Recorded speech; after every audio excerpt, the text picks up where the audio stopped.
2-വീലർ use ചെയ്യുന്നവരുടെ പ്രധാന തലവേദന ആയിക്കൊണ്ടിരിക്കുകയാണ് E20 പെട്രോൾ. ഈ E20 പെട്രോൾ യൂസ് ചെയ്യുന്നതുകൊണ്ട് തന്നെ വണ്ടിക്ക് ഒരുപാട് കംപ്ലൈന്റുകൾ വരുന്നുണ്ട്. മൈലേജ് ഷോട്ട്, പവർ ലാഗ്, അതുപോലെ തന്നെ പെർഫോമൻസ് കുറയുക, കാർബറേറ്റർ ഇടയ്ക്കിടയ്ക്ക് കംപ്ലൈന്റ് ആകുക, ഓവർഫ്ലോ ആകുക, പ്ലഗ് ഇടയ്ക്കിടയ്ക്ക് ഡാമേജ് ആകുക, ഓസ് പൈപ്പുകളെല്ലാം പെട്ടെന്ന് കല്ലിച്ചു പോവുക. അങ്ങനെ ഒരുപാട് കംപ്ലൈന്റുകളാണ് ഈ ഒരു E20 പെട്രോൾ കൊണ്ട് വരുന്നത്. ഇതിനെല്ലാം ഒരു പരിധി വരെയുള്ള സൊല്യൂഷൻ എന്തൊക്കെയാന്ന് വെച്ച് കഴിഞ്ഞാൽ മാക്സിമം കൂടുതൽ പ്രീമിയം പെട്രോൾ യൂസ് ചെയ്യാൻ വേണ്ടി ശ്രമിക്കുക. അതുപോലെ തന്നെ അധികം യൂസ് ഇല്ലാത്ത ഒരു പെട്രോൾ ഫുൾ ടാങ്ക് അടിച്ചിടാതിരിക്കുക. കാരണം എന്താ വെച്ചാൽ 3-4 ദിവസത്തിനുള്ളിൽ ഈ ഒരു പെട്രോളിന്റെ ഗ്യാസ് പോവുകയും അതുപോലെ സ്മെല്ല് കാര്യങ്ങളൊക്കെ വ്യത്യാസം വരും. അത് നിങ്ങളുടെ കാർബറേറ്റർ ഡാമേജ് ആക്കും, കൂടുതലായിട്ട് കാർബൺ അടിയാനുള്ള ചാൻസസും ഉണ്ട്. അതേപോലെ തന്നെ ഓരോ 5000 കിലോമീറ്റർ കൂടുമ്പോഴും സ്പാർക്ക് പ്ലഗ് ചേഞ്ച് ചെയ്ത് കൊടുക്കുക. അതൊരു സൊല്യൂഷൻ ആണ്. കാരണം കൂടുതലായിട്ട് ഫയറിംഗ് നടന്നു കഴിഞ്ഞാൽ ഇതിനകത്ത് കാർബണോ കാര്യങ്ങളോ അടിയാതിരിക്കും. അത് കൂടാതെ തന്നെ ഓരോ 15000 കിലോമീറ്റർ ഓടുമ്പോൾ വാൽവ് സീറ്റ് ചെയ്യുക. അത് നിങ്ങളുടെ എഞ്ചിന്റെ ലൈഫ് ബെറ്റർ ആക്കുന്നതായിരിക്കും. അത് കൂടാതെ തന്നെ FC പൾസർ 220 യൂസ് ചെയ്യുന്നവർക്കൊക്കെ എൻഫീൽഡിന്റെ കാർബറേറ്റർ E20 സൂട്ടബിൾ ആയിട്ടുള്ള കാർബറേറ്റർ അവൈലബിൾ ആണ്. അത് മേടിച്ചിട്ട് കഴിഞ്ഞാൽ ഒരു പരിധി വരെ ഈ പ്രശ്നങ്ങളെല്ലാം നമുക്ക് പരിഹരിക്കാവുന്നതാണ്. ഇപ്പോൾ ഈ വണ്ടികൾ യൂസ് ചെയ്യുന്നവർ മാക്സിമം 2023 ശേഷം ഇറങ്ങിയ ഫ്യുവൽ മോട്ടോർ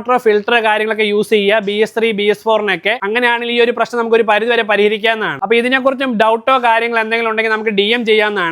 അപ്പൊ 2-വീലർ ഉപയോഗിക്കുന്ന എല്ലാ ചങ്ങനും ഈ ഒരു വീഡിയോ അയച്ചു കൊടുക്കുക. കാരണം വെരി ഇമ്പോർട്ടന്റ് ഒരു വീഡിയോ ആണ്. അപ്പൊ ഇതുപോലുള്ള വീഡിയോ ഒക്കെ കാണാൻ നമ്മൾ ജസ്റ്റ് ഫോളോ ചെയ്യുക, സപ്പോർട്ട് ചെയ്യുക. Okay, thank you.